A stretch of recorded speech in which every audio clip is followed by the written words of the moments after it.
Hello बच्चों, welcome to JPG series. मैं Akash from Learno Hub, a free learning platform जहां पर आप सीख सकते हो physics, chemistry, maths, biology absolutely for free only at learnohub.com।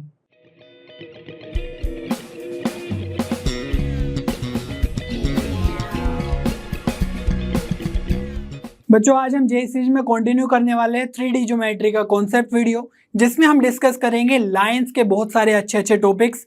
Last class में भी हमने लाइन के ऊपर डिस्कशन किया था, जिसमें हमने इक्वेशन ऑफ लाइन और एंगल बिटवीन लाइन सीखा था। उसके आगे के टॉपिक्स हम आज डिस्कस करने वाले हैं। तो ये तो अंडरस्टूड है कि आपको वो लेक्चर जरूर से देख लेना चाहिए जल्दी से जल्दी। Are you ready? चलिए स्टार्ट करते हैं।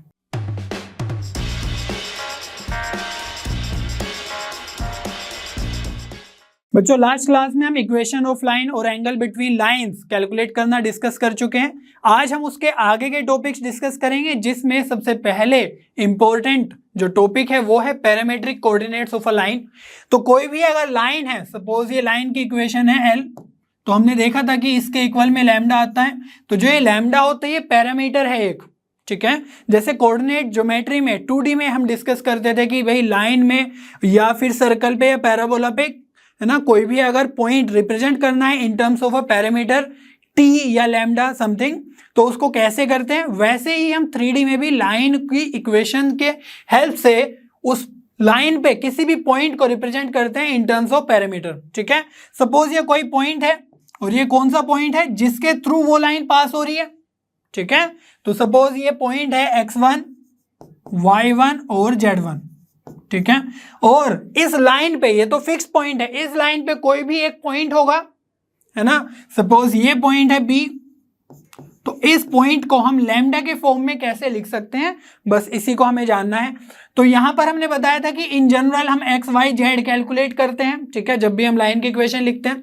तो यहां से अगर हम x कैलकुलेट कर ले इन टर्म्स ऑफ लैम्डा, इस फर्स्ट टर्म को हम लिखे लैम्डा के इक्वल, फिर सेकंड टर्म को लिखे, फिर थर्ड टर्म को लिखे, तो एक जगह से x मिलेगा, y मिलेगा और z मिलेगा, ठीक है। तो x y z, तो इसको हम डायरेक्टली लिखते हैं कि भाई जो b है वो इन टर्म्स ऑफ लैम्डा लिखा हुआ है, ठीक है, इन टर्म्स ऑफ पैरामीटर लिखा हुआ है।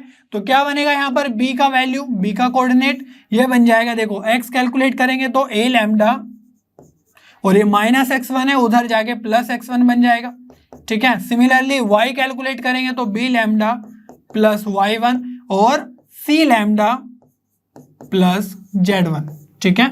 तो जो ये b का कोऑर्डिनेट आया इन टर्म्स ऑफ लैम्डा आया। अब लाइन की इक्वेशन अगर हमें पता है तो हमें a b c तो पता होंगे ही, और x1 y1 z1 भी पता होंगे कि किस पॉइंट के थ्रू वो लाइन की इक्वेशन पास कर रही है ना, लाइन पास कर रही है, उसी के हेल्प से हमने ये इक्वेशन लिखी। दैट मीन्स हमारे यहां पर अगर लैम्डा कैलकुलेट कर लिया हमने किसी तरीके से, जो भी सिचुएशन है, तो हमें b का कोऑर्डिनेट हमें फिक्स पता चल जाएगा।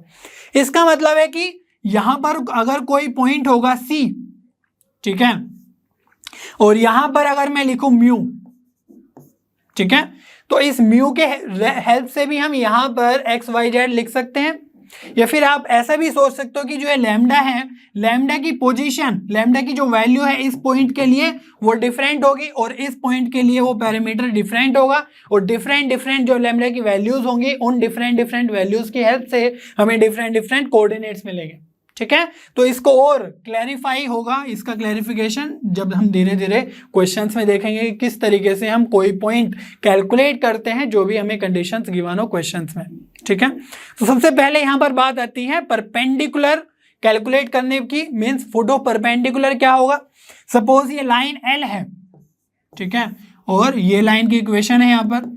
तो यहां पर एक पॉइंट से, सपोज P पॉइंट से, which is suppose x note, y note, z note, तो ये कोऑर्डिनेट आपको गिवन होगा कि भाई कोई पॉइंट है P, उससे हमने परपेंडिकुलर डाला ऑन लाइन L, ठीक है। तो ये जो जिस पॉइंट पे वो परपेंडिकुलर बनेगा, है ना, सपोज ये परपेंडिकुलर बन रहा है इस लाइन के, ये लाइन है ना, तो ये सपोज पॉइंट है M, तो ये पॉइंट का कोऑर्डिनेट क्या होगा ये हमें बताना होता है, ठीक है, ये बताना होगा। या फिर आगे जो हम देखेंगे कि P और M के बीच में जो डिस्टेंस होगा वो कितना होगा, means perpendicular distance of a point from line या फिर of a line from point, ये हम कैलकुलेट कर लेंगे, ठीक है। तो ये M जो पॉइंट है वो इस लाइन पे लाई कर रहा है, तो जैसे हमने यहां पर देखा कि इस लाइन पे कोई भी पॉइंट अगर लाई कर रहा है उसको हम है ना पैरामीटर के हेल्प से कैसे लिखेंगे वो हमने सीख लिया है। तो वैसे ही इस पॉइंट को हम पैरामीटर की हेल्प से लिख सकते हैं इन टर्म्स ऑफ पैरामीटर, ठीक है। फिर हम बाद में कोशिश करेंगे with the help of some condition कि लैम्डा कैसे निकालेंगे और फाइनली हम वो कोऑर्डिनेट का वैल्यू कैलकुलेट कर लेंगे।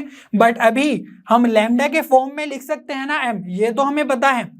अब यहाँ पर जो परपेंडिकुलर है ये है 90 डिग्री, ठीक है। फुट ऑफ परपेंडिकुलर इसी को बोलते हैं हम, फुट ऑफ परपेंडिकुलर, जहां पर वो उस लाइन को कट कर रहा है 90 डिग्री बना रहा है। तो यहां पर अगर इसके इक्वल में लैम्डा है तो इसकी हेल्प से हम m का जो कोऑर्डिनेट है वो तो लिख ही सकते हैं, जैसे लास्ट में हमने लिखा था a लैम्डा प्लस x1 है ना, b लैम्डा प्लस y1 और c लैम्डा प्लस z1, ठीक है। ये m का कोऑर्डिनेट आ गया। अब हमें कंडीशन पता है कि भाई जो ये L है, लाइन है, इसके परपेंडिकुलर है ये PM। तो अगर हम ये वेक्टर कैलकुलेट कर ले, कौन सा, MP, ठीक है, और जो ये लाइन है इसके अलोंग एक परपेंडिकुलर है ना, एक वेक्टर हमें पता ही होता है। कौन सा वेक्टर पता होता है? जो यहाँ के डायरेक्शन रेशोज है वही हमें वेक्टर बताते हैं ना कि किस वेक्टर के पैरेलल है ये लाइन, ठीक है। तो ये अगर डी वेक्टर है सपोज, तो डी वेक्टर कैसे लिखते हैं हम? डायरेक्शन रेशोज की हेल्प से, a i cap plus b j cap plus c k cap, ठीक है।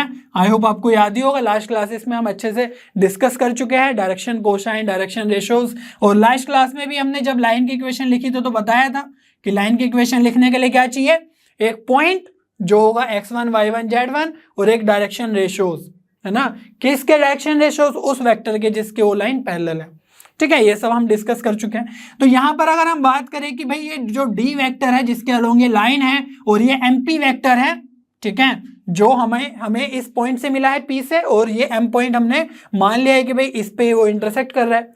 तो जो ये MP वेक्टर है और D वेक्टर है ये 90 डिग्री एंगल बना रहे हैं, ठीक है। और जब हम उनका डॉट प्रोडक्ट लेते हैं किस किस का? इन दोनों वेक्टर्स का, MP वेक्टर और D वेक्टर। तो डॉट प्रोडक्ट में मैंने बताया था वेक्टर चैप्टर में कि जब हम डॉट प्रोडक्ट लेते हैं तो वहां पर cos थीटा आएगा और angle between this two vectors are is 90, तो cos 90 बन जाएगा 0, और यहां से इसीलिए इन दोनों वेक्टर्स का डॉट प्रोडक्ट क्या आ जाएगा? 0, ठीक है।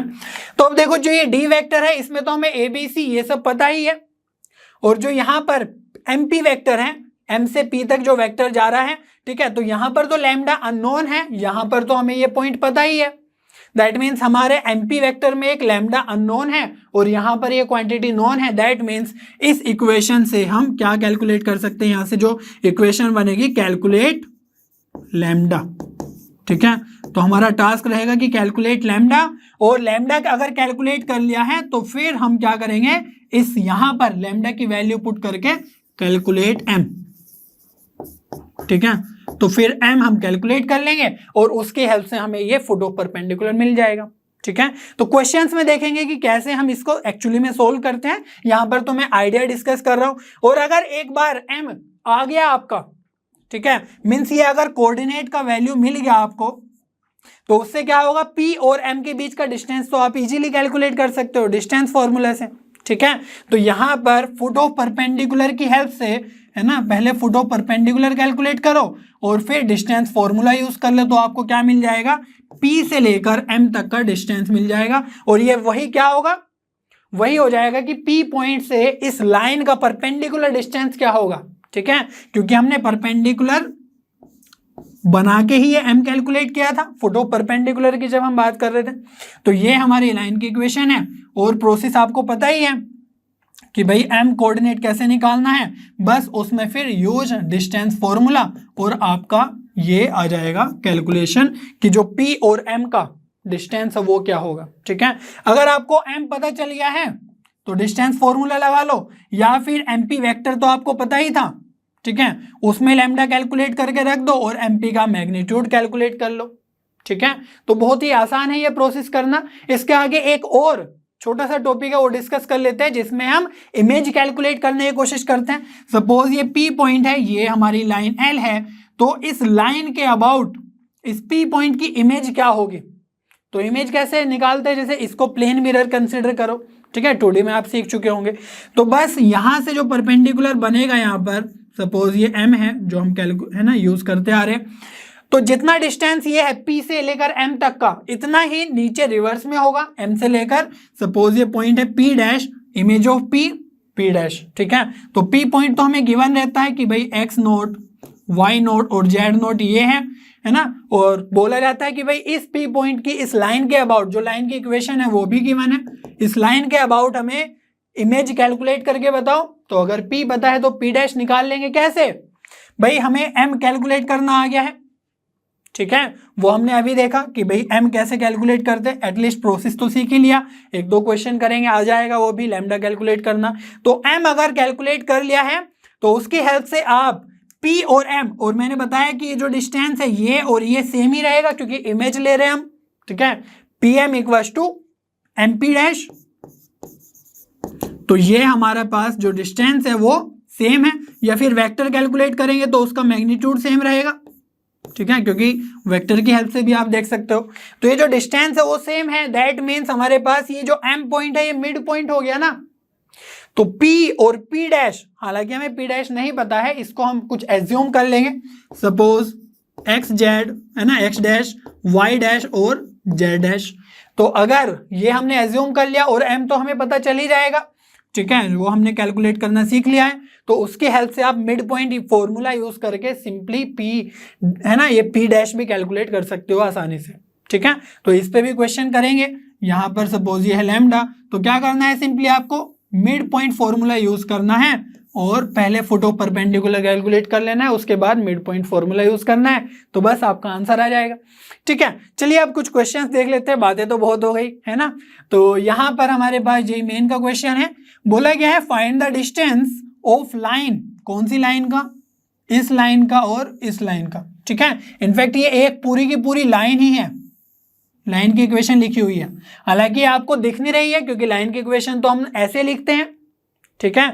तो फिर ये कहाँ से आ गया है, तो इसको हम डिड्यूस करना सीखेंगे। स्पेशली मैंने इसीलिए इस क्वेश्चन को चूज किया है ताकि आपके पास अगर इस तरीके से लाइन की इक्वेशन लिखी हुई हो तो आप कैसे उसको स्टैंडर्ड फॉर्म में लिखें। और किस पॉइंट से निकालना है, परपेंडिकुलर डिस्टेंस इस पॉइंट से, 2, 1, 2, -1 और 6। तो एक फिगर बना लेते हैं रफ, सपोज ये है L हमारी लाइन, ठीक है, ये वाली, और ये पॉइंट है सपोज यहाँ पर विच इज 2, -1 और 6। तो P से अगर हम परपेंडिकुलर ड्रॉप करें, सपोज ये पॉइंट है M, ठीक है, इन टर्म्स ऑफ लैम्डा हम कैलकुलेट कर लेंगे। तो P से जब हमने ये M पॉइंट पे ड्रॉप किया परपेंडिकुलर, तो अगर M कैलकुलेट हो गया तो हमें P से लेकर M तक का डिस्टेंस कैलकुलेट हो जाएगा यूजिंग डिस्टेंस फॉर्मूला, जो हम बहुत पहले सीख चुके हैं क्लासेस में, ठीक है। तो वही हमें डिस्टेंस कैलकुलेट करना है, ठीक है। तो ये किस कैटेगरी का क्वेश्चन है, ये इस कैटेगरी का क्वेश्चन है कि भाई perpendicular distance of a point from a line या फिर लाइन फ्रॉम अ पॉइंट, ठीक है। तो हेल्प क्या करेगा, ये वाला आइडिया जहां पर हमने M कैलकुलेट करना सीखा था, है ना, कंसेप्ट सीखा था, तो इसको ही यूज करने वाले हैं। सबसे पहले हमारा टास्क होना चाहिए कि भाई इस लाइन की इक्वेशन को हम स्टैंडर्ड फॉर्म में लिखें, ठीक है। इनफैक्ट ये दो प्लेन की इक्वेशन है जो मैंने नीचे मार्क किया है और एक ऊपर, ये प्लेन्स की इक्वेशन है, ठीक है, जो हम नेक्स्ट क्लासेस में सीखेंगे लिखना। तो प्लेन्स की इक्वेशन से हम लाइन की इक्वेशन लिखना सीखेंगे। अब देखो दोनों प्लेन की इक्वेशन है, तो यहां पर आपको सबसे पहले ये चेक करना है कि कौन सा वेरिएबल रिपीट हो रहा है। तो देखो कौन सा हो रहा है, यहाँ पर Z हो रहा है और यहाँ पर भी Z, X और Y ये तो डिफरेंट है। तो Z हम कैलकुलेट करेंगे दोनों साइड से, तो यहाँ से अगर फर्स्ट वाली से हम Z कैलकुलेट करें तो क्या बनेगा, देखो 2Z को उधर ले जाओ, है ना, इक्वल टू 0 है, तो ये बन जाएगा 3Y - 1 और डिवाइड बाई 2, ठीक है। अगर हम यहाँ से कैलकुलेट करें Z का वैल्यू तो क्या बनेगा, Z को इक्वल में ले जाओ बस, इक्वल टू 0 है, तो ये आ जाएगा 3X + 4, ठीक है। तो Z के इक्वल में दोनों वैल्यूज आ गई, X के टर्म्स में भी और Y के टर्म्स में भी, ठीक है। तो सबसे पहले हम स्टैंडर्ड इक्वेशन में क्या लिखते हैं, X, Y और Z, ठीक है, इस सीक्वेंस में। तो यहां पर भी लिख लेते हैं, क्या हो जाएगा, X का टर्म पहले लिख लो, तो ये लिख लो 3X + 4 divide by 1 equals to, ये Z के इक्वल है ना, और ये भी Z के इक्वल है तो ये भी इक्वल होगा, ठीक है। तो 3Y - 1/2 equals to Z। Clear हो रही है बात भाई, ये वाला यहां से आया और ये यहां से आया, ठीक है। अब बस Z के डिवाइड में 1 लिख दो अगर आपको लिखने का मन है तो, ठीक है, अदरवाइज अंडरस्टूड ही है कि जेड के डिवाइड में 1 रहेगा यहाँ पर, और यही हो गई हमारी लाइन की इक्वेशन। क्लियर हुई बात कि कैसे हम दो प्लेन्स की इक्वेशन से अगर वो इक्वल में लिखे हुए हैं तो हम लाइन की इक्वेशन कैसे लिखेंगे। इसको और स्टैंडर्ड फॉर्म में लिखना है तो 3 से डिवाइड कर दो। देखो यहाँ पर भी x का कोफिशिएंट 3 है और यहाँ पर भी y का कोफिशिएंट 3 है, तो 3 से डिवाइड कर दो, है ना, तीनों साइड। तो लाइन की इक्वेशन क्या बन जाएगी, देखो x plus 4/3 divide by 3 equals to ये हो जाएगा y माइनस 1/3 डिवाइड बाय 3 से डिवाइड कर रहे हैं ना, इनफैक्ट यहाँ पर 3 नहीं आएगा, 1 ही आएगा। ठीक है, तो ये 1 आएगा और यहाँ पर भी 1 आ जाए, यहाँ पर 2 आ जाएगा क्योंकि 2 ऑलरेडी है, और यहाँ पर डिवाइड ऊपर तो कुछ नहीं है तो यहाँ पर आ जाएगा 3। ठीक है, थोड़ा सा टाइम ले लो इसको डाइजेस्ट करने में। हमने सिंपली 3 से डिवाइड किया है ताकि हमारे जो कोफिशिएंट है x और y के वो कितना बन जाए, 1। तो हमने बताया था कि जब भी आपके पास कोई इक्वेशन है लाइन की तो उससे अगर आपको डायरेक्शन रेशियोज या फिर कोऑर्डिनेट्स कैलकुलेट करने हैं कि किस पॉइंट के थ्रू वो पास कर रहा है, तो उसके लिए आपको उसे स्टैंडर्ड फॉर्म में लिखना होगा। और स्टैंडर्ड फॉर्म क्या है कि भाई x, y और z का कोफिशिएंट 1 होना चाहिए। ठीक है, तो यहां से अब जो डिनोमिनेटर में लिखा हुआ है वो क्या है, ABC, वही डायरेक्शन रेशियोज है। किस लाइन के, वो उस लाइन के डायरेक्शन रेशियोज है जिसके पैरेलल में ये लाइन लिखी हुई है। ठीक है, तो यहां से हम डी वेक्टर कैलकुलेट कर लेंगे। क्या आएगा डी वेक्टर, देखो डिनोमिनेटर में 1 2 3 है तो यहां पर हमारा डी वेक्टर आ जाएगा i cap plus 2j plus 3k। ठीक है, कि भाई इसी वेक्टर के पैरेलल ये लाइन की इक्वेशन है। ठीक है, ये क्लियर हो गया। अब जो m पॉइंट है ये हमें कैलकुलेट करना है तो किसकी हेल्प से करेंगे, हम सिंपली हम लैम्डा के फॉर्म में कैलकुलेट कर लेंगे ये m पॉइंट। तो क्या आएगा, देखो इक्वल्स टू लैम्डा लिख दो ना इसको। ठीक है, तो हमारे पास ये पैरामीट्रिक फॉर्म में एक m का वैल्यू आ जाएगा, कोऑर्डिनेट आ जाएगा। तो देखो क्या बनेगा, 1 से मल्टीप्लाई करेंगे 3। ठीक है, तो ये आ जाएगा आपके पास लैम्डा माइनस 4/3 और यहां से 2 लैम्डा बनेगा और ये आ जाएगा प्लस 1/3 और लास्ट में आ जाएगा 3 लैम्डा। ठीक है, तो यहां पर z खाली अच्छा नहीं लग रहा है तो इसको लिख लेते हैं कि z माइनस 0 है। ठीक है, तो वो भी लिख सकते हैं, बट ऐड करेंगे इधर लाके तो कुछ फर्क नहीं पड़ेगा, 3 लैम्डा ही रहने वाला है। अब m पॉइंट भी आ गया है, p पॉइंट तो हमारे पास था ही जिससे परपेंडिकुलर डिस्टेंस कैलकुलेट करना है। तो अब क्या टास्क है अगला, mp वेक्टर कैलकुलेट कर लो। ठीक है, तो mp वेक्टर कैलकुलेट करना मैंने बताया था और mp वेक्टर कैलकुलेट कर लिया, d वेक्टर हमें डायरेक्शन रेशियो से मिल गया तो इनके बीच का एंगल 90 है। दैट मीन्स हमारे पास इन दोनों का डॉट प्रोडक्ट 0 आना चाहिए। बस इतना सा काम बचा है। अब देखो यहां पर mp वेक्टर क्या आएगा, तो क्या कैसे कैलकुलेट करते हैं mp, है ना, mp vector head minus tell कर दो। ठीक है, तो 2 माइनस दिस, तो 2 माइनस दिस करेंगे तो ये आ जाएगा हमारे पास mp वेक्टर क्या आ जाएगा, 2 माइनस लैम्डा प्लस 4/3, ये आ जाएगा i cap plus j cap के लिए क्या करना होगा, -1 माइनस 2 लैम्डा माइनस 1/3, ये आ जाएगा j कैप। ठीक है, प्लस और लास्ट में है 6 minus 3 lambda k cap. Clear हो रही है बात, बस इतना सा टास्क आपको करना है। अब इसको थोड़ा सा और सॉल्व कर लेते हैं ताकि डॉट प्रोडक्ट लेने में आसानी हो जाए। ठीक है, तो यहां से 2 प्लस ये हो जाएगा तो ये आ जाएगा आपके पास 10/3 और माइनस लैम्डा, ये आ गया i कैप के साथ और प्लस में यहां पर j कैप के साथ क्या आएगा, -1 है, -1/3 है तो ये आ जाएगा -4/3 माइनस 2 लैम्डा और ये आ जाएगा j कैप प्लस ये तो एज इट इज ही लिख लेते हैं 6 माइनस 3 लैम्डा k कैप। ये आ गया हमारे पास mp वेक्टर। क्लियर हो रही है बात।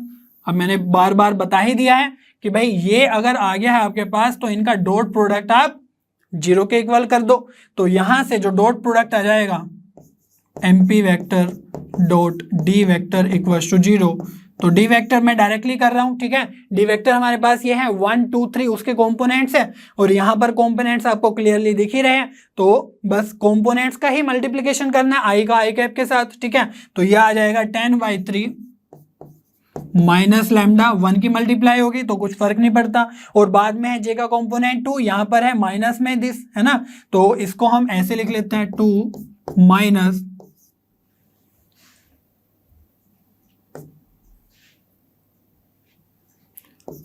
4/3 माइनस 2 लैम्डा, ठीक है, और वहां पर 3 है और यहाँ पर 6 माइनस 3 लैम्डा है, तो बस ये कर लो आप, ठीक है। तो ये आपका डॉट प्रोडक्ट आ जाएगा यहाँ से, तो यहाँ से आपको लैम्डा की वैल्यू मिल जाएगी, ठीक है। तो लैम्डा की वैल्यू क्या आ जाएगी, देखो 10/3 माइनस लैम्डा, ये बन जाएगा माइनस 8/3 और minus 4 lambda plus 18 minus 9 lambda equal to 0। तो यहाँ से minus 9 lambda minus 4 lambda minus lambda, तो ये आ जाएगा आपके पास माइनस 14 लैम्डा, और राइट हैंड साइड में लेके जाएंगे 10/3 को और 8/3 को और 18 को, ठीक है। तो यहीं से देख लो 10/3 माइनस 8/3, तो ये 2/3 हो जाएगा और उधर जाके माइनस में बन जाएगा, और ये भी माइनस 18 और माइनस 2/3।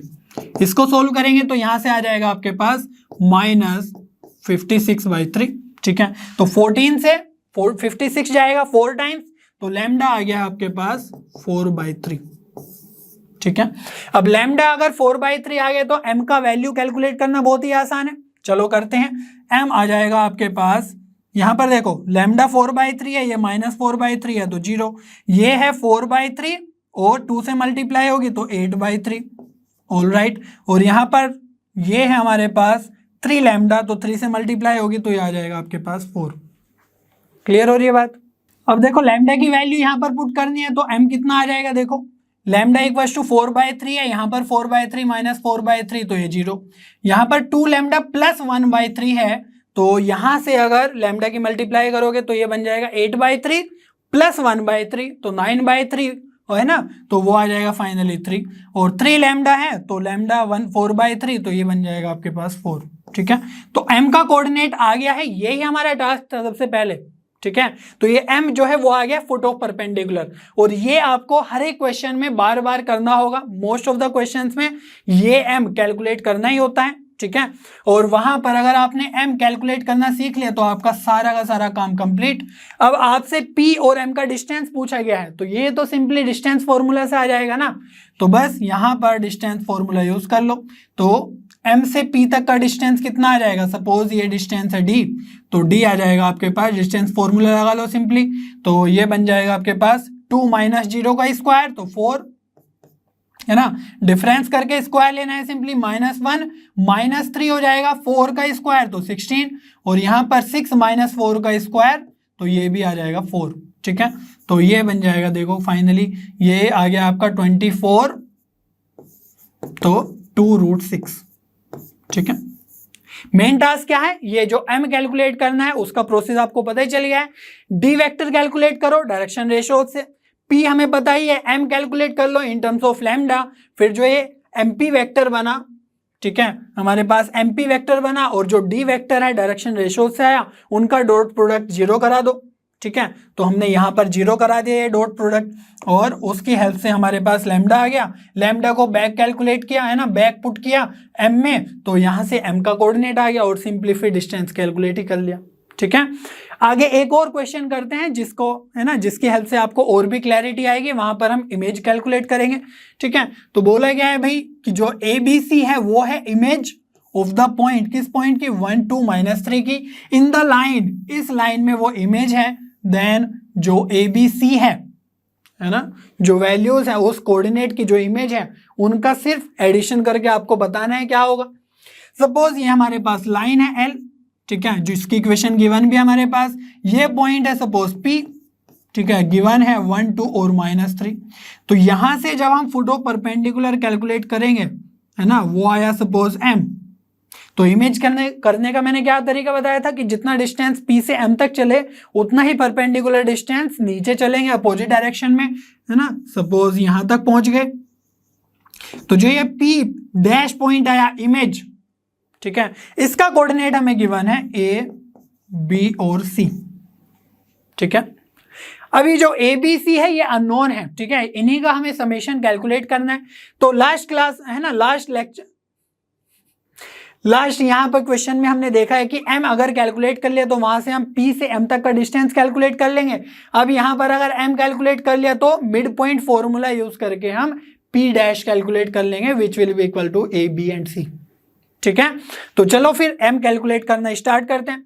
यहां से आपको दिख रहा होगा कि ये तो स्टैंडर्ड इक्वेशन है ही, स्टैंडर्ड फॉर्म में है, तो जो डी वेक्टर आएगा हमारा डायरेक्शन रेशियोज से, है ना, वो हम डायरेक्टली लिख सकते हैं जो भी डिनोमिनेटर में लिखा हुआ है। तो जो डी वेक्टर है वो क्या बन जाएगा, देखो ये आ जाएगा 2i माइनस 2j और माइनस k कैप। ठीक है, तो यहां से एमपी वेक्टर हम कैलकुलेट कर लेंगे, लेकिन उससे पहले हमें एम पता भी तो होना चाहिए इन टर्म्स ऑफ लैम्डा। तो जो ये लाइन की इक्वेशन है इसको आप लैम्डा के इक्वल पुट कर दो। ठीक है, तो ये हमारे पास जो लाइन की इक्वेशन है x plus 1/2 y minus 3 upon minus 2 और z अपॉन माइनस 1 लैम्डा के इक्वल रख दो। तो यहां से m का वैल्यू आ जाएगा। ठीक है, कोऑर्डिनेट वही सेम प्रोसेस है जो हमने लास्ट क्वेश्चन में किया है। तो 2 लैम्डा माइनस 1 ये हो जाएगा माइनस 2 लैम्डा प्लस 3 और ये आ जाएगा माइनस लैम्डा। ठीक है, अब m पॉइंट आ गया है तो mp वेक्टर कैलकुलेट कर लो, क्योंकि टास्क क्या है हमारा, लैम्डा कैलकुलेट करना। ठीक है, तो डॉट प्रोडक्ट लगा देंगे। अगेन यहाँ पर 90 डिग्री बनता हुआ दिख ही रहा है आपको। ठीक है, तो डॉट प्रोडक्ट लगाने के लिए हमें एमपी वेक्टर चाहिए। MP vector means head minus tell करना है। ठीक है, जहां पे जा रहा है माइनस जिससे जा रहा है, तो 1 माइनस दिस हो जाएगा। ठीक है, 1 माइनस 2 लैम्डा प्लस 1 आई कैप और जे कैप के लिए 2 माइनस ये आ जाएगा आपके पास माइनस 2 लैम्डा प्लस 3 है, तो ये आ जाएगा प्लस 2 लैम्डा माइनस 3, क्योंकि माइनस कर रहे हैं, और माइनस 3 और ये ऑलरेडी माइनस लैम्डा है तो प्लस लैम्डा हो जाएगा के कैप के साथ। ठीक है, तो ये आपके पास आ गया एम लैम्डा एमपी वेक्टर। तो एमपी वेक्टर को थोड़ा सा और सोल्व कर लेते हैं। ये आ जाएगा 2 माइनस 2 लैम्डा आई कैप प्लस ये आ जाएगा माइनस 1 प्लस 2 लैम्डा जे कैप और लैम्डा माइनस 3 के कैप। ठीक है, जैसे ही एमपी वेक्टर आ गया क्या करना है, डॉट प्रोडक्ट करना है। तो एमपी वेक्टर का डॉट प्रोडक्ट ले लो डी वेक्टर के साथ, which should be equal to 0, क्योंकि दोनों के बीच का एंगल क्या है, 90 डिग्री। तो यहां से जो डी वेक्टर है वो तो हमें पता ही है 2 माइनस 2 और माइनस 1 कॉम्पोनेंट्स हैं, और यहाँ पर एमपी वेक्टर के ये कॉम्पोनेंट्स हैं, तो बस मल्टीप्लाई कर दो। 2 माइनस 2 लैम्डा किसके साथ मल्टीप्लाई होगा, 2 के साथ। ठीक है, और यहाँ पर जे का कॉम्पोनेंट है माइनस 2, तो यहाँ से माइनस 2 में मल्टीप्लाई कर दो, और लास्ट में कॉम्पोनेंट है माइनस 1, तो ये आ जाएगा minus 1 lambda minus 3 equals to 0। ठीक है, जैसे ये इक्वेशन आ गई आपका काम आधा हो चुका है।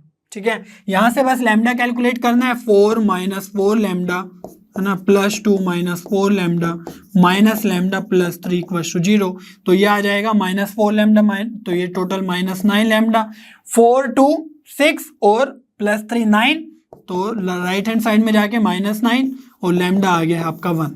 लैम्डा 1 आ गया है, दैट मीन्स आपके पास एम कोऑर्डिनेट कैलकुलेट करना आसान हो गया। अब लैम्डा 1 पुट करना है, 2 लैम्डा मीन्स 2 माइनस 1 तो 1 माइनस 2 लैम्डा है ना, लैम्डा 1 है तो माइनस 2 प्लस 3 ये भी 1, और यहाँ पर माइनस लैम्डा है तो ये आ जाएगा माइनस 1। ठीक है, एम कोऑर्डिनेट आपका आ गया है। तो देखो अब P आ गया है, M आ गया है, P डैश कैलकुलेट करना है यूजिंग मिड पॉइंट फॉर्मूला, वो तो बच्चों वाला काम है। ठीक है, ये डिस्टेंस सेम है क्योंकि हम क्या कैलकुलेट कर रहे हैं, इमेज कैलकुलेट कर रहे हैं। ठीक है, अबाउट दिस लाइन L। तो यहां पर देखो क्या करना है, सिंपली मिड पॉइंट फॉर्मूला लगाना है। तो a प्लस 1/2 कितना आ जाएगा, m का जो कोऑर्डिनेट है उसके इक्वल 1, तो यहां से a का वैल्यू कितना आ जाएगा, ये आ गया है 1। ठीक है, 2 मल्टीप्लाई होगा माइनस 1 तो a इक्वल टू 1। अब यहां पर जो b प्लस 2/2 है इक्वल टू कितना होना चाहिए, ये भी 1, तो यहां से आ जाएगा आपके पास b इक्वल टू 0। ठीक है, और ये आ जाएगा c minus 3 divide by 2 equal to minus 1 होना चाहिए, तो यहां से माइनस 2 और ये प्लस 1 प्लस 3, तो c इक्वल टू आ जाएगा 1। ठीक है, तो a plus b plus c कितना बनना चाहिए, ये बन जाना चाहिए 1 प्लस 0 प्लस 1 इक्वल टू 2। ठीक है, तो 2 आपके ऑप्शन में है क्या, यस ऑप्शन में है, तो a ऑप्शन आपका करेक्ट हो जाएगा। यहां पर आपको क्या करना है, सिंपली बस मिड पॉइंट फॉर्मूला लगाना है, बाकी का टास्क जो सेम था वही था, है ना, m कैलकुलेट करना। तो यहाँ पर अच्छा 2√6 आया था ना आंसर, तो यहाँ पर हमारा बी ऑप्शन करेक्ट हो जाएगा। ठीक है, तो इस तरीके से आपको अगर m पॉइंट कैलकुलेट करना आ गया, लैम्डा के टर्म्स में, है ना, वो कोऑर्डिनेट कैलकुलेट करना, और जो भी कंडीशंस गिवन होगे ना क्वेश्चन में वो आप यूज करो उस लैम्डा के फॉर्म में ही, और फिर उस कंडीशन की हेल्प से आप लैम्डा कैलकुलेट कर लोगे और फिर फाइनली एम पॉइंट कैलकुलेट कर लोगे। ठीक है, तो वहां से अगर आपको परपेंडिकुलर डिस्टेंस कैलकुलेट करना है वो आ जाएगा, या फिर इमेज कैलकुलेट करनी है वो भी आ जाएगी। ठीक है, नेक्स्ट टॉपिक की तरफ बढ़ते हैं जिसमें हम दो लाइंस का इंटरसेक्शन पॉइंट कैलकुलेट करना सीखेंगे। यहां पर सपोज ये L1 और L2 लाइन इस पॉइंट पे इंटरसेक्ट कर रही है, सपोज ये है P पॉइंट।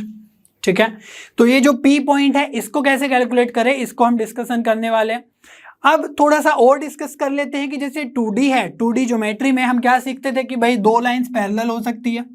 ठीक है, तो 2D में हम बात करते थे कि उन लाइंस का स्लोप इक्वल होगा। ठीक है, और अगर वो पैरेलल है तो कहीं पर भी इंटरसेक्ट तो नहीं करेगी। ठीक है, तो ये 3D में हम कैसे देखते हैं, तो सपोज ये जो लाइन है वो D1 वेक्टर के पैरेलल है ना, ये D1 वेक्टर के अलोंग है, और जो दूसरी लाइन है वो D2 वेक्टर के अलोंग है। ठीक है, तो अगर ये D1 और D2 वेक्टर के अलोंग है, दैट मीन्स अगर बोल दिया जाए कि ये लाइंस पैरेलल है तो क्या होना चाहिए, ये दोनों वेक्टर्स भी पैरेलल होने चाहिए आपस में। ठीक है, तो तभी हम बोलेंगे कि दोनों लाइंस पैरेलल हैं, तो D1 vector should be parallel to D2 vector. ठीक है, और जब हम वेक्टर्स में पैरेलल की कंडीशन देखते हैं तो हम क्या बोलते हैं कि वो प्रोपोर्शनल होने चाहिए आपस में। और जो ये D1 और D2 वेक्टर है ये किससे बन रहे हैं, डायरेक्शन रेशियोज से, है ना, जो भी लाइन की इक्वेशन है, तो जो भी डिनोमिनेटर में लिखे हुए हैं दो लाइंस के, है ना, डायरेक्शन रेशियोज, तो वो अगर प्रोपोर्शनल होंगे तभी हम बोलेंगे कि वो लाइंस पैरेलल हैं। ठीक है, तो पैरेलल की कंडीशन हो गई है, कुछ ज्यादा खास बात नहीं है।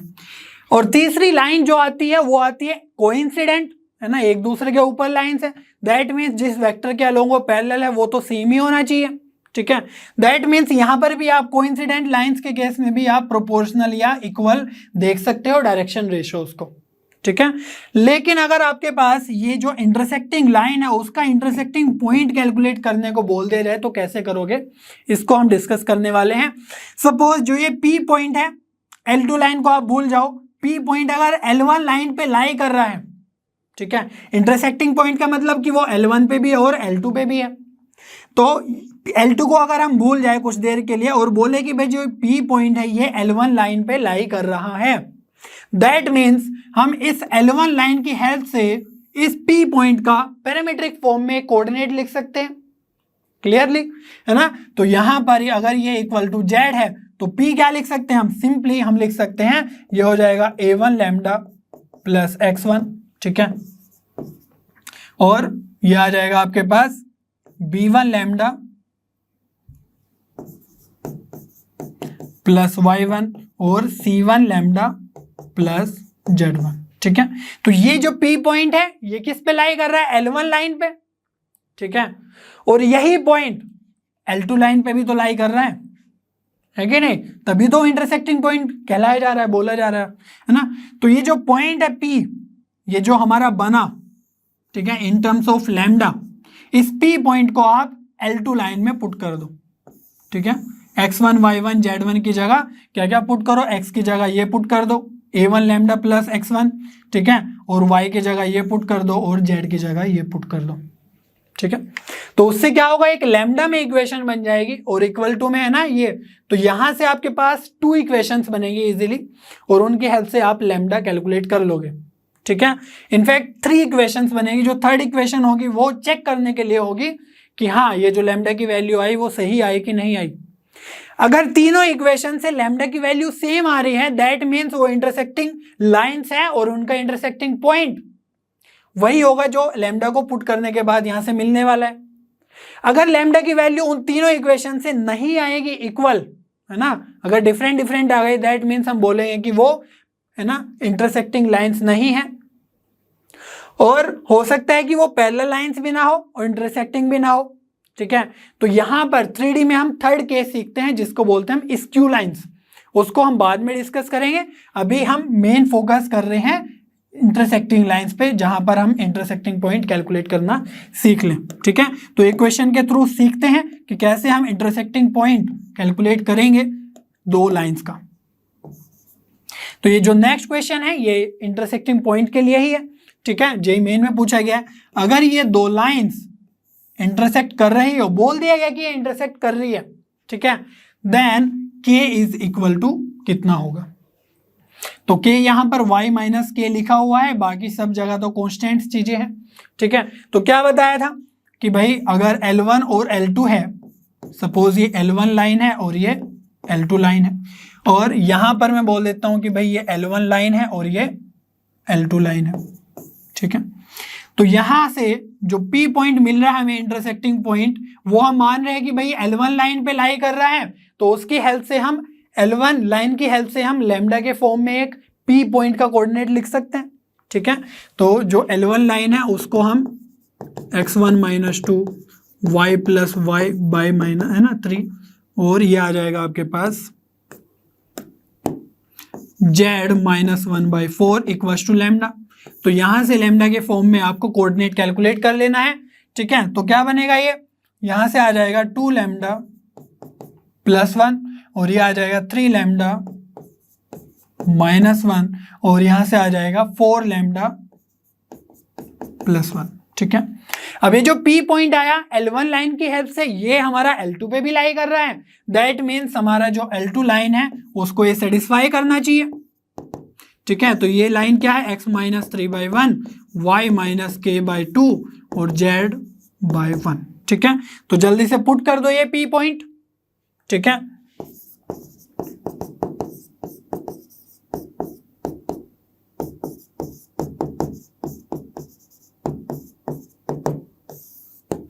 तो यहां पर x की जगह क्या पुट करेंगे, 2 lambda plus 1, 2 lambda plus 1 minus 3/3 equals to y की जगह क्या पुट करेंगे, 3 lambda minus 1 minus k/2 equals to z/1, तो z की जगह क्या पुट करेंगे, 4 लैम्डा प्लस 1/1, ठीक है। तो यहां से यहां पर थोड़ा और सॉल्यूशन कर लेते हैं, 2 लैम्डा माइनस 2/1 इक्वल्स टू ये आ जाएगा 3 लैम्डा, ये तो एज इट इज रहेगा, ठीक है, by 2 equals to 4 lambda plus 1/1, ठीक है। यहां से देखो आपके पास 3 इक्वेशंस कैसे बनेगी, जब सेटिस्फाई किया तो एक तो ये उठा लो, इन दोनों को ही उठा लो, ठीक है। फिर दूसरे केस में इन दोनों लास्ट वालों को दो को उठा लो, है ना, 2 इक्वेशन आ गई। अब फर्स्ट वाले को और थर्ड वाले को उठा लो, तो वहां से भी एक थर्ड इक्वेशन आती है। लेकिन हमें ऑलरेडी पता है कि इंटरसेक्ट कर रहे हैं, ठीक है, दैट मीन्स लैम्डा की वैल्यू सेम ही आएगी तीनों इक्वेशन से। तो पहले हम लैम्डा की वैल्यू ही कैलकुलेट कर लेते हैं। कैसे करेंगे, इन दोनों में और इन दोनों में सिर्फ लैम्डा अननोन है, के अननोन नहीं है, ठीक है, के तो अवेलेबल ही नहीं है। दैट मीन्स 2 लैम्डा माइनस 2 और 4 लैम्डा प्लस 1 को हम इक्वेट करेंगे तो हमें लैम्डा की वैल्यू मिल जाएगी ना इजीली।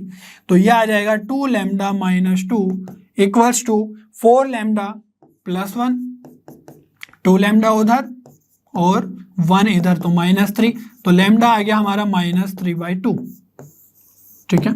तो लैम्डा इजीली मिल गया है।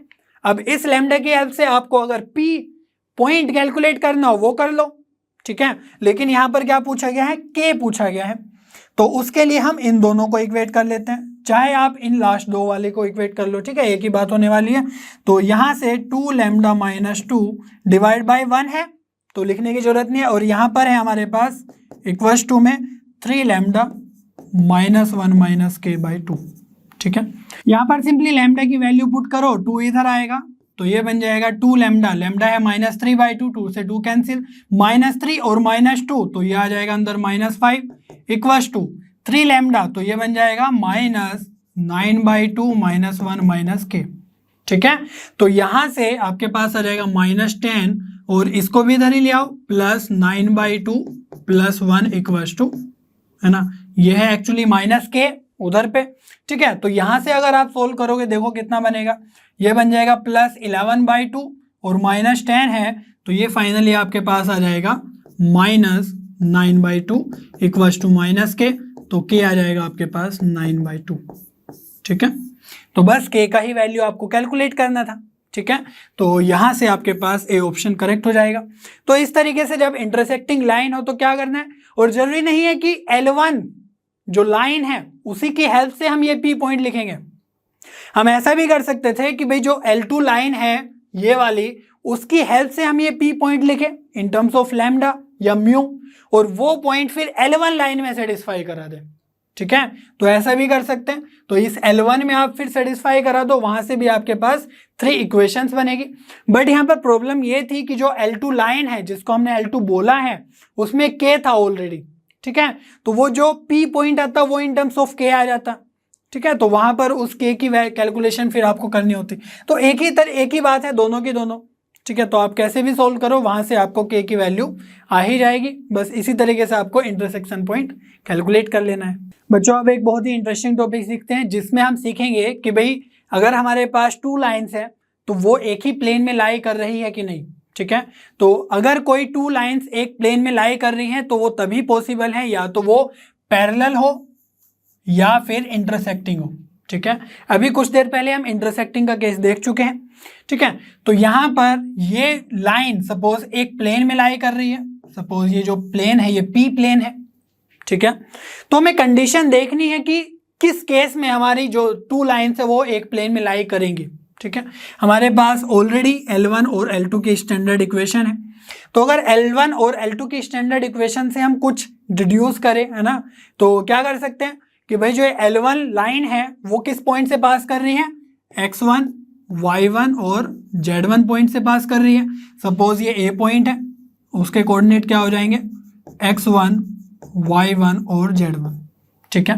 सिमिलरली जो ये L2 लाइन है वो X2, Y2, Z2 से पास कर रही है। सपोज यहां पर कोई B पॉइंट है, ठीक है,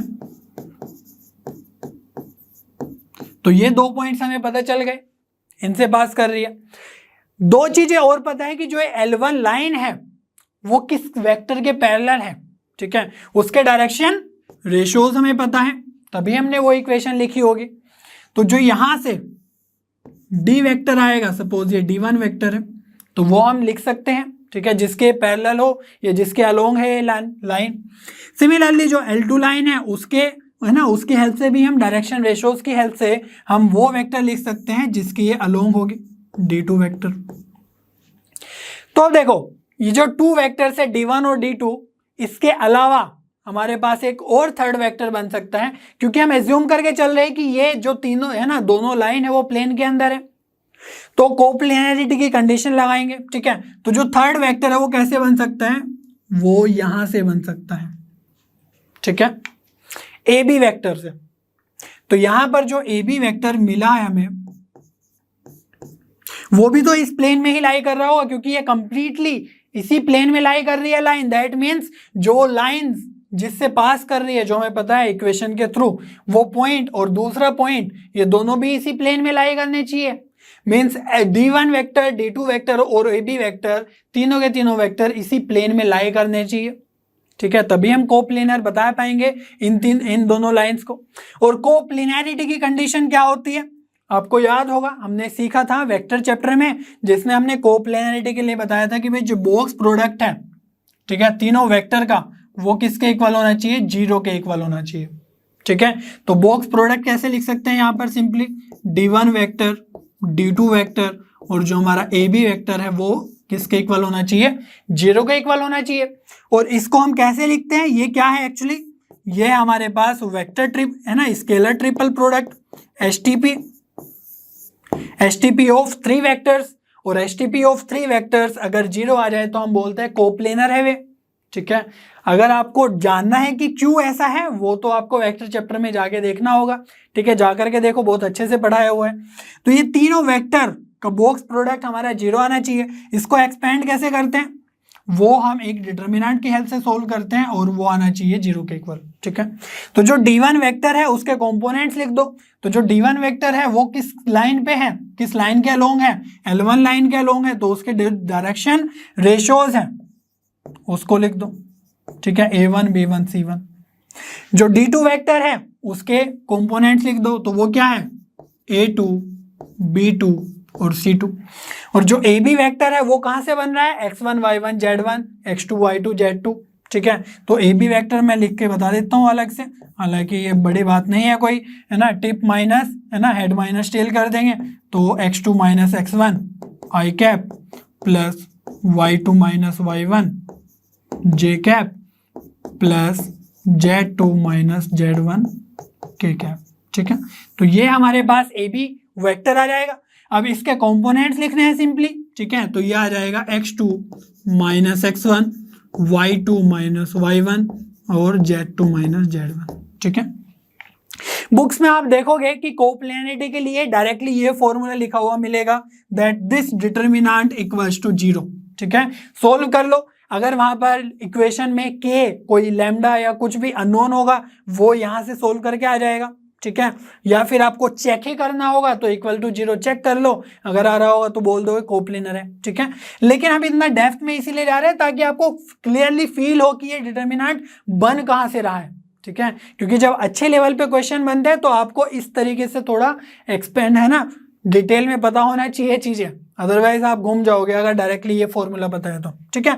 और बॉक्स प्रोडक्ट हमारे पास क्या होना चाहिए, 0 के इक्वल होना चाहिए, क्योंकि ये तीनों के तीनों वेक्टर्स हम बता रहे हैं कि भाई एक ही प्लेन में लाई कर रहे हैं, ठीक है। D1 वेक्टर, D2 वेक्टर और जिन पॉइंट के थ्रू वो लाइंस पास हो रही है उनसे बना हुआ वेक्टर, ठीक है। ये क्वेश्चन करते हैं, उसकी हेल्प से आपको पता चलेगा कि कैसे क्वेश्चंस में पूछा जाता है ये वाला टॉपिक, ठीक है। इनफैक्ट ये एडवांस में पूछा गया है, ठीक है।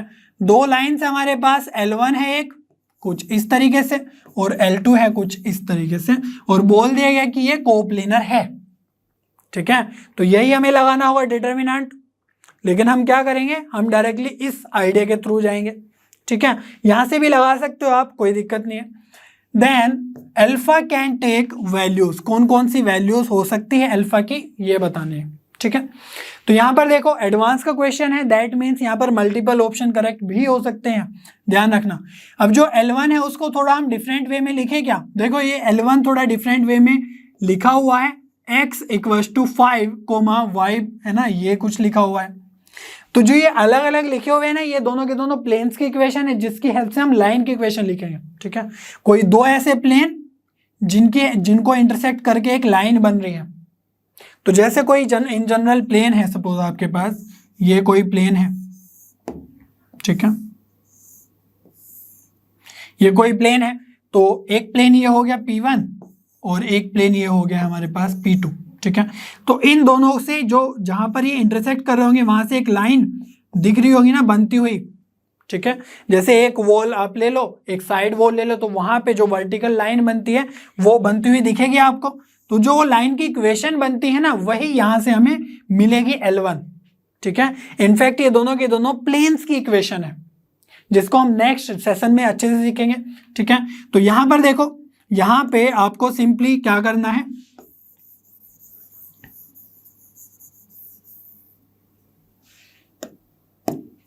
कि x इक्वल्स टू 5 है तो उसको लिख लो x माइनस 5, और इक्वल्स टू में क्या है 0 है ना, तो उस 0 के इक्वल हम लिख सकते हैं ना 0 लैम्डा, तो उस 0 को आप नीचे लिख लो, ठीक है। इक्वल्स टू में लैम्डा बचा, अब लैम्डा बचा तो इसको भी आप इक्वेट कर सकते हो y अपॉन 3 माइनस अल्फा और z अपॉन माइनस 2, ठीक है।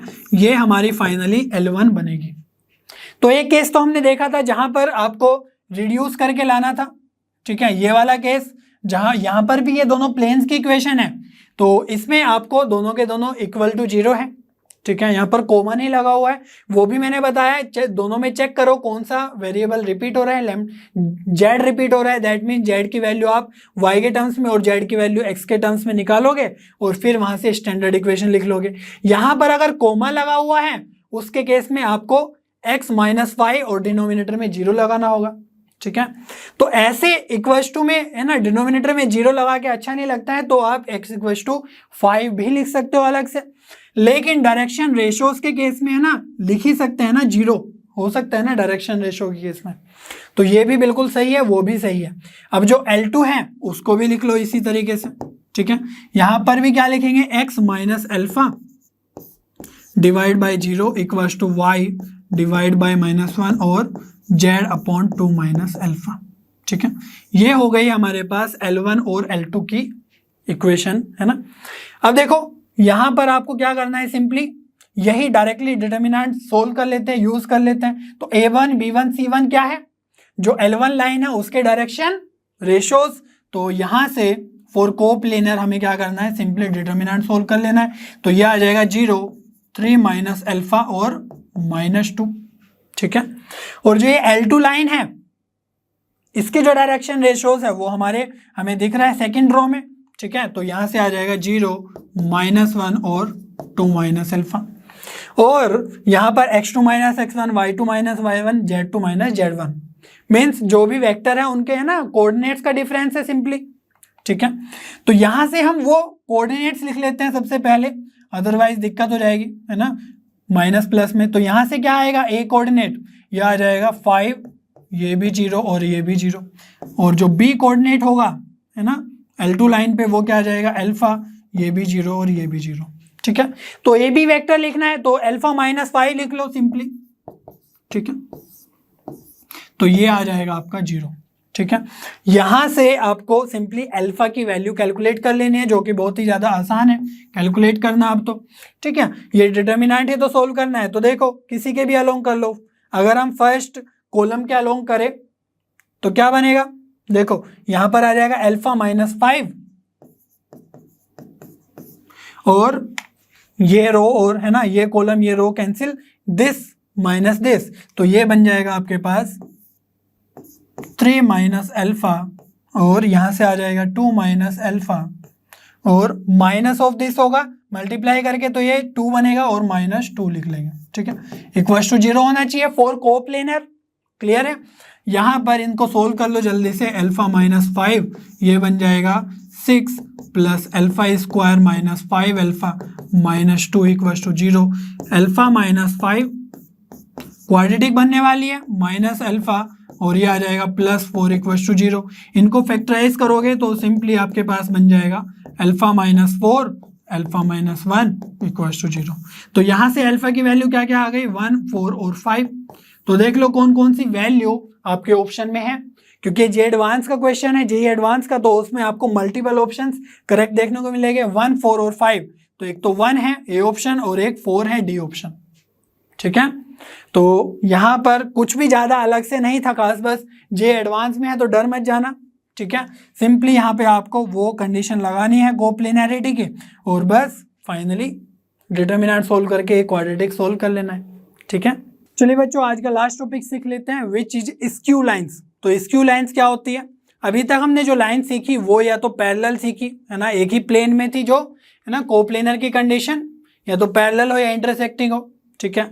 तो अगर स्क्यू लाइंस की अगर हम बात करें तो वो लाइंस एक प्लेन में नहीं होती है और वो कभी भी इंटरसेक्ट नहीं करती है, ठीक है। जैसे, तो ये नाइदर इंटरसेक्टिंग है नोर पैरेलल है। जैसे सपोज एक ये प्लेन है हमारे पास, ठीक है, थोड़ा सा इंक्लाइंड, और एक ये फ्लोर वाला प्लेन है, ठीक है। तो अगर मैं इस इंक्लाइंड प्लेन में एक लाइन बना दूं कुछ इस तरीके से, और जो ये फ्लोर पे है उसमें एक लाइन बना दूं, ठीक है, सपोज ये है L1 लाइन और ये है L2 लाइन। तो ये जो L1 और L2 है, ठीक है, ये आप देख पा रहे होंगे कि ये कभी भी है ना इंटरसेक्ट नहीं करेंगे, अलग अलग प्लेन में ये चल रही है इनकी कहानी, ठीक है। तो ये तो ऐसे हॉरिजॉन्टली रहेगी, और जब तक ये लाइन, है ना, ये लाइन थोड़ा नीचे आएगी उस लाइन के, है ना, इक्वल में आएगी, तब तक वो लाइन बहुत दूर निकल चुकी होगी, ठीक है। तो आपको देख के ही लग रहा होगा कि ये L1 और L2 लाइन बिल्कुल इंटरसेक्ट नहीं करने वाली है, ठीक है। तो इसी तरह की लाइंस को हम इंटरसेक्टिंग लाइंस बोलते हैं, सॉरी स्क्यू लाइंस बोलते हैं। ना तो ये पैरेलल ही है, तो जब हम 2D में बात करते हैं तो हमारी कंडीशंस है ना यही रहती है, या तो वो पैरेलल होगी, या फिर इंटरसेक्टिंग होगी, या फिर कोइंसिडेंट लाइंस होंगी, ठीक है। सिर्फ यही 3 कंडीशन हमें देखने को मिलती है। बट यहाँ पर 3D के केस में ऐसी लाइंस ना तो वो पैरेलल है और ना ही इंटरसेक्टिंग है, तो उसी तरह के केसेस को, उसी तरह की लाइंस को हम बोलते हैं स्क्यू लाइंस। और इनके बीच में जो डिस्टेंस कैलकुलेट करना होता है वो हमारा बड़ा टास्क हो जाता है, ठीक है। तो कोशिश करते हैं समझाने की। यहाँ पर L1 लाइन है और ये L2 लाइन की इक्वेशन है इन टर्म्स ऑफ वेक्टर, ठीक है। तो वेक्टर फॉर्म में आपको समझना आसान हो जाएगा थोड़ा। ये सपोज हमारे पास L1 लाइन है, ठीक है, और ये सपोज L2 लाइन है। तो यहां पर जो L1 लाइन है वो हमें पता है कि A1 पॉइंट से पास कर रही है, ठीक है। इनफैक्ट A1 वेक्टर जो पॉइंट का है, A1 पोजीशन वेक्टर है, और जो ये L2 लाइन है ये A2 पोजीशन वेक्टर से पास कर रही है ना, उस पॉइंट से जिसका पोजीशन वेक्टर a2 है। याद करो जब हमने वेक्टर इक्वेशन लिखना सीखा था कैसे लिखते थे हम, ठीक है, कि भाई जिस पॉइंट से पास कर रही है उसका पोजीशन वेक्टर, जिस पॉइंट से पास कर रही है उसका पोजीशन वेक्टर किसके पैरेलल है या किसके अलोंग है, वो वेक्टर आ जाएगा b1। सपोज जो L1 लाइन है वो क्या है, b1 के अलोंग है, और जो L2 लाइन है वो b2 के अलोंग है, ठीक है। तो यहां से हमें इन दोनों के बीच में जो डिस्टेंस है वो कैलकुलेट करना है। जब भी हम डिस्टेंस की बात करते हैं हम परपेंडिकुलर डिस्टेंस की बात करते हैं। सपोज हमारे पास कोई लाइन्स है, ठीक है, ये लाइन है और एक ये लाइन है। इन 2D अगर हम बात करें तो वहां पर डिस्टेंस तो बहुत सारे होंगे, ठीक है, ये भी डिस्टेंस होगा, ये भी डिस्टेंस होगा, लेकिन जब हम डिस्टेंस की बात करते हैं तो परपेंडिकुलर डिस्टेंस की बात करते हैं। तो यहाँ पर हमारे पास जो ये लाइंस है एक प्लेन में है ही नहीं वो, लेकिन फिर भी हम यहाँ पर परपेंडिकुलर डिस्टेंस निकालने की कोशिश करेंगे। तो कोई तो परपेंडिकुलर होगा इसका जो इस लाइन में परपेंडिकुलर बना रहा होगा। सपोज हमारे पास कोई ये पॉइंट है और एक ये पॉइंट है ना, इन दोनों के परपेंडिकुलर लाइन लिया तो वो है ना वहां पर भी परपेंडिकुलर बना रहा है, ठीक है। तो ये जो परपेंडिकुलर है ये अब कैसे निकलेगा, डिस्टेंस, ठीक है, ये हमारा डिस्टेंस है टोटल। तो यहां पर अगर आप b1 वेक्टर और b2 वेक्टर जो L1 और L2 के अलोंग है उनका अगर आप क्रॉस प्रोडक्ट ले लो, क्या ले लो, क्रॉस प्रोडक्ट, तो आपको वो वेक्टर मिलेगा जो इसके भी परपेंडिकुलर होगा और इस लाइन के भी, इस वेक्टर के भी परपेंडिकुलर होगा। याद करो जब हमने वेक्टर चैप्टर में बताया था तो जब हम दो वेक्टर का है ना क्रॉस लेते हैं तो हमें क्या मिलता है, इनसे जो बनने वाला प्लेन है उनके परपेंडिकुलर एक वेक्टर मिलता है, ठीक है। तो b1 और b2 का जब हम क्रॉस प्रोडक्ट लेंगे तो हमें एक वेक्टर मिलेगा जो इस परपेंडिकुलर डिस्टेंस के अलोंग होगा, ठीक है भाई, इस L2 लाइन के भी परपेंडिकुलर और L1 लाइन के भी परपेंडिकुलर। तो वो जो वेक्टर मिलेगा हमें वो मिलेगा कुछ इस तरीके से b1 क्रॉस b2, ठीक है। तो इस डायरेक्शन में वेक्टर तो मिल गया है हमें, कोई प्रॉब्लम नहीं है, लेकिन हमें क्या चाहिए, ये पर्टिकुलर डिस्टेंस चाहिए, ठीक है। इसको चेक करने के लिए हम क्या करेंगे, जो ये a1 और a2 वेक्टर है, ठीक है, तो हम क्या करेंगे, सिंपली एक वेक्टर बनाएंगे यहाँ पर। ये वेक्टर क्या मिला हमें, ये मिलेगा a2 vector minus a1 vector, ठीक है। अभी जो a2 vector minus a1 vector है ये इन दो लाइन को ज्वाइन करने से ही बन रहा है, ठीक है, हमें पॉइंट सर्टेनली पता है ये। तो यहां पर अब ये जो परपेंडिकुलर डिस्टेंस है ना, और ये जो डिस्टेंस है बिटवीन a2 और a1, ठीक है, ये डिस्टेंस तो है लेकिन परपेंडिकुलर डिस्टेंस नहीं है, ये हमारे परपेंडिकुलर डिस्टेंस है। तो अगर इस वेक्टर का हम इस पे प्रोजेक्शन ले ले तो हमें परपेंडिकुलर डिस्टेंस मिलता हुआ दिखाई देगा, ठीक है। और प्रोजेक्शन कैसे लेते हैं, हमें पता है कि इस वेक्टर के अलोंग है ना, इस परपेंडिकुलर डिस्टेंस के अलोंग ये वेक्टर है। तो प्रोजेक्शन लेना है, अगर हमें डिस्टेंस निकालना है तो उसको सिंपली आप कैसे निकालोगे, डॉट प्रोडक्ट लेना होता है, प्रोजेक्शन में याद ही होगा। तो जिसका प्रोजेक्शन लेना है किसका, a2 vector minus a1 vector का, है ना, क्योंकि जिस पॉइंट से लाइन पास कर रही है वो तो आपको डेफिनेटली मिलेगा ही। डॉट प्रोजेक्शन लेने के लिए जिसके ऊपर लेना है, ठीक है, इस वेक्टर के ऊपर लेना है, तो यहां पर b1 क्रॉस b2, ठीक है, और डिवाइड करेंगे किससे, जिसके ऊपर प्रोजेक्शन ले रहे हैं, तो ये आ जाएगा b1 क्रॉस b2 का मैग्नीट्यूड, ठीक है। यह आ जाएगा आपके पास distance between two skew lines, ठीक है।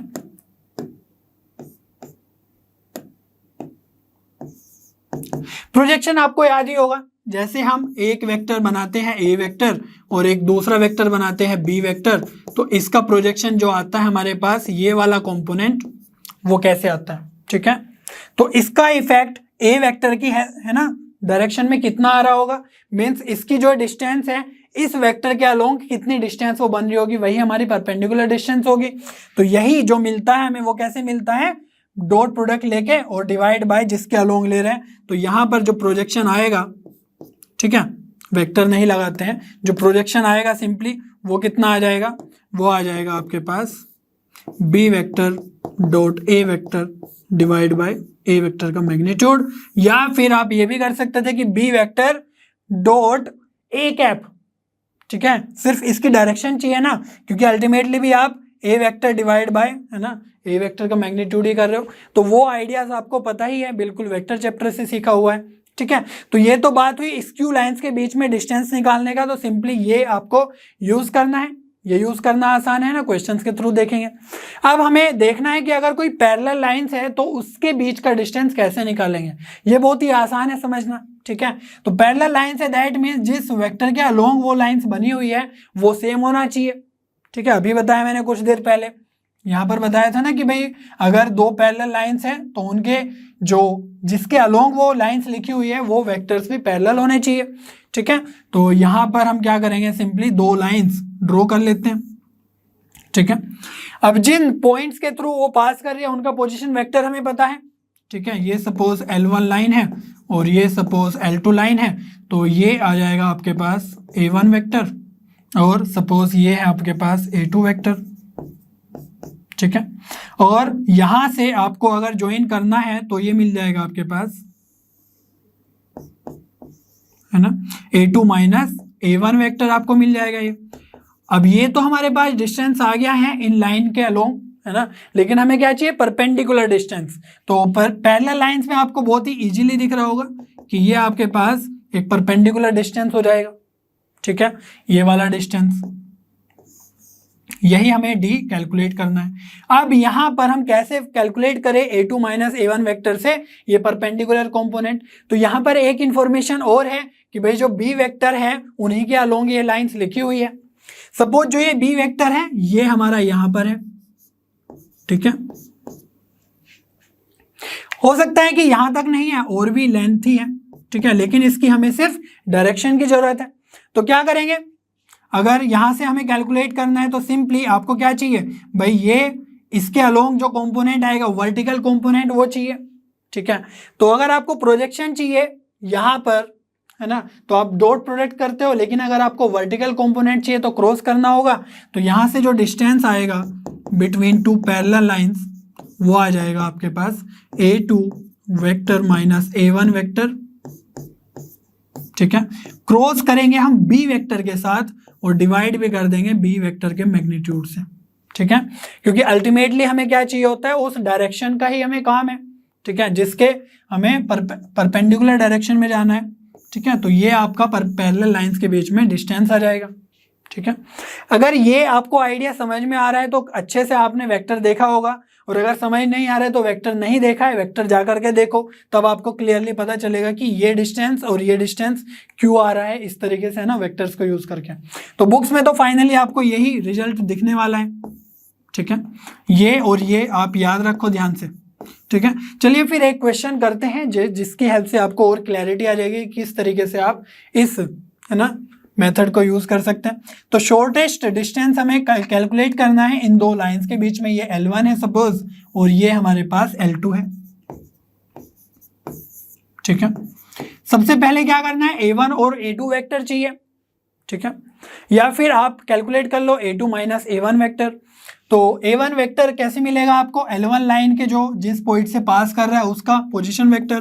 तो A1 वेक्टर आप इजीली कैलकुलेट कर सकते हो, ये आ जाएगा 3i plus 8j plus 3k। ठीक है, सिमिलरली A2 वेक्टर कैलकुलेट कर लो, वो आ जाएगा आपके पास, यहां से आपको क्या करना है, -3i, है ना, -7j प्लस 6k। ठीक है, तो A2 माइनस A1 वेक्टर आपके पास क्या आ जाएगा, A2 माइनस A1, तो यह आ जाएगा -6i minus 15j plus 3k। Alright, ये काम तो हमारा हो गया। और क्या चाहिए हमें, अच्छा एक चीज और दिख रही होगी आपको कि ये स्क्यू लाइंस है ना, पैरेलल लाइंस तो नहीं है। पैरेलल लाइंस के केस में क्या होगा, जो डायरेक्शन रेशोज है वो क्या होंगे, एक दूसरे के प्रोपोर्शनल होंगे, लेकिन वो यहाँ पर होते हुए दिख नहीं रहे। तो स्क्यू लाइंस है डेफिनेटली, दैट मीन्स हमें क्या लगेगा, ये वाला फॉर्मूला लगने वाला है स्क्यू लाइंस वाला।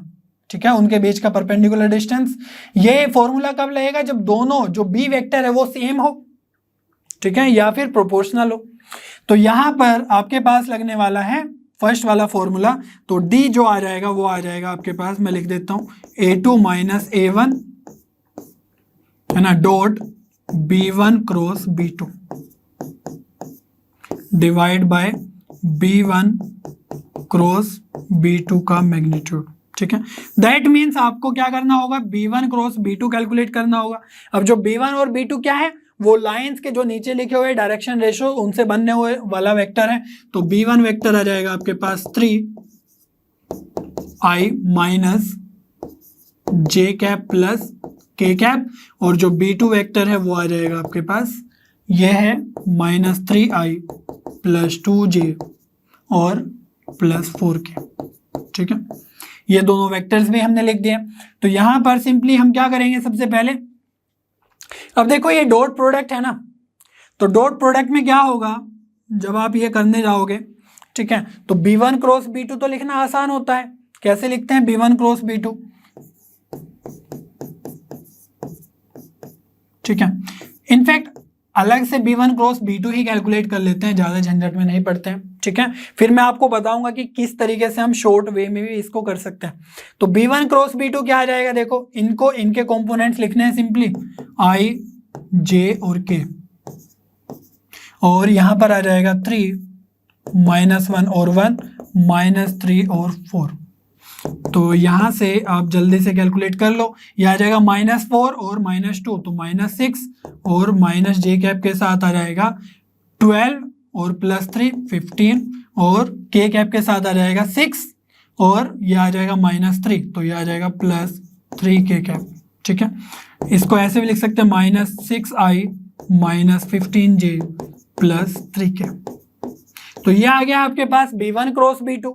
इसका डॉट ले लो A2 - A1 वेक्टर के साथ और इसी का मैग्नीट्यूड ले लो, डिवाइड कर दो, तो डिस्टेंस कितना आ जाएगा सिंपली। डॉट प्रोडक्ट तो लेना आसान ही है। अच्छा एक चीज और, जो डिस्टेंस है वो पॉजिटिव होनी चाहिए हमेशा। ठीक है, तो हमेशा आप ध्यान रखो कि इस पे मोड लगा लो, अदरवाइज नेगेटिव वैल्यूज भी आ सकती हैं, फिर आप कंफ्यूज हो जाओगे कि डिस्टेंस तो हमेशा पॉजिटिव होना चाहिए, नेगेटिव कैसे आ गया। ठीक है, तो मोड लगाने का ध्यान रखो। और यहां पर अगर डॉट लेंगे तो क्या बनेगा न्यूमरेटर में, ये देखो ये बन जाएगा आपके पास -6 है और -6 है तो 36, यहाँ पर -15 है और -15 है तो ये कितना आ जाएगा, है ना, मल्टीप्लाई करके आ जाएगा ये +225, +3 है और +3, अच्छा ये दोनों सेम ही आ जा रहे हैं। ठीक है, तो ये बन जाएगा आपके पास 9, और डिनोमिनेटर में क्या आ जाएगा, इस वेक्टर का B1 क्रॉस B2 का मैग्नीट्यूड, तो ये भी आपके पास आ जाएगा 36 + 225 + 9। तो नीचे वही क्वांटिटी रूट में लिखी हुई है, ऊपर वही क्वांटिटी बिना रूट के लिखी हुई है, तो इक्वल टू में क्या आ जाएगा, रूट के अंदर सेम क्वांटिटी। ठीक है, इनको ऐड कर लेते हैं, तो 36 + 9 कितना हो जाएगा 45, और ये 225 है तो 45 50 70, तो ये आ जाएगा आपका 370। तो डिस्टेंस कितना आ गया देखो, डिस्टेंस आ जाएगा आपके पास 3, वहां से कॉमन ले लो, है ना, इनफैक्ट 9 ले लो, तो ये रहेगा आपके पास 270। ठीक है, तो 270 में 9 कॉमन लेंगे तो बाहर आ जाएगा 3 और अंदर बचेगा 30, तो 3√30 यूनिट्स आ जाएगा आपके पास। तो ऑप्शन में डी ऑप्शन करेक्ट हो जाएगा। ठीक है, यहां पर जो अच्छी बात थी वो ये बात अच्छी हो गई कि जो नीचे है और ऊपर है वो सेम ही आ गया, तो जल्दी कैलकुलेशन हो गई। ठीक है, अदरवाइज आप एक और काम कर सकते हो कि यहाँ पर जो A2 - A1 वेक्टर है वो हमें इसके साथ डॉट ही लेना है ना, तो जब हम डॉट लेते हैं, ठीक है, स्केलर ट्रिपल प्रोडक्ट में, वहां पर क्या करते हैं हम डॉट लेंगे तो जो I J और K के कंपोनेंट्स है इनकी जगह क्या आ जाएगा, A2 - A1 वेक्टर के कंपोनेंट्स। ठीक है, तो वो लेने के बाद आपके पास न्यूमरेटर बन जाएगा। ठीक है, और जो डिनोमिनेटर है वो आपके पास जो ये ब्रैकेट के अंदर लिखा हुआ है ना, यहाँ से B1 क्रॉस B2 आ रहा है, तो वही आपको, है ना, रूट ले लेना है उसका, तो वहां से आपके पास फाइनली डिस्टेंस आ जाएगा। हालांकि क्लियरली ये भी फॉलो करोगे, ठीक है, पहले B1 क्रॉस B2 और फिर A2 - A1 का डॉट, ये भी बिल्कुल आसान है समझना। ठीक है, तो बस इसी के साथ हम आज का सेशन वाइंड अप करते हैं। बच्चों आज हमने लाइंस के सभी टॉपिक अच्छे से डिस्कस कर लिए। आई होप आपको सभी कॉन्सेप्ट्स बहुत अच्छे से समझ में आए होंगे। नेक्स्ट लेक्चर में हम प्लेन डिस्कस करेंगे, तब तक लर्नो पे बने रहिए, क्योंकि लर्नो आप पे सभी कंटेंट फ्री है पर बेस्ट है।